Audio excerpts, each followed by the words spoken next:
北市府员工嗡嗡嗡，一个月得发出上千万元的加班费。第一名环保局8月份一共发出了3000多万的加班费。北市府自己就是血汗工厂吗？离职潮人数比去年多3成。你是看人给温暖。议员张骂就是因为他回来了。之前赖讯息曝光，北市府专员邱玉凯帮人乔兵役，请辞才过1个多月的时间，又被柯 P 指派担任市府公民参与委员。柯 P 小凯回去当公民委员吗？一个乔兵役，一个拍桌子的，你们说他是社会公正人士？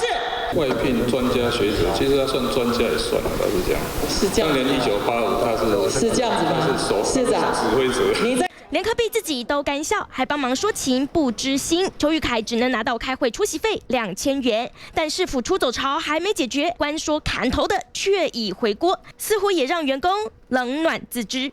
记者陈夏、黄天耀台北采访报道。